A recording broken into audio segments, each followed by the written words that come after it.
જય ગૌ માતા મિત્રો, આજકાલ એક નવો વર્ગ ઊભો થયો છે જે એક બાજુથી એવું કહે છે કે તમે ઓર્ગેનિક શાકભાજી ખાઓ, દવા વગરનું શાકભાજી, ગાયનું ઘી ખાઓ, અને બીજો એક વર્ગ છે એ એવું કહે છે કે આ બધું તો બહુ મોંઘું છે, ઓર્ગેનિક શાકભાજી સામાન્ય શાકભાજી કરતાં મોંઘા છે, ગાયનું ઘી, ગીર ગાયનું જે બજારમાં મળતા બીજા ઘી કરતાં મોંઘું છે।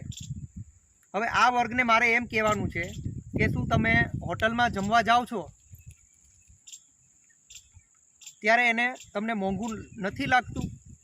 તમને ખબર જ છે કે હોટલમાં જે બહારનું આપણે જમીએ છીએ એનાથી આપણું શરીર બગડે જ છે, 100% બગડે છે, છતાં પણ આપણે એ ખાઈએ છીએ, એ આપણે પોસાય છે। તો ગાયનું ઘી તો ફક્ત 1850 રૂપિયાનું કિલો મળે છે અને એ 1 કિલો ઘી છે તો 1 થી 1.5 મહિના સુધી આપણા બાળકોને આપણે ખવડાવી શકીએ છીએ।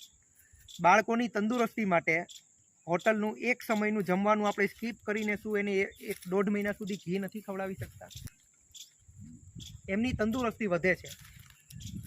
તો મારી આપ સર્વને એક આજીજી છે કે તમે હોટલમાં જમો પણ ક્યારેક હોટલનું જમવાનું એકાદી વખત ન જઈ અને એના બદલે તમારા બાળકોને ઘી ખવડાવો,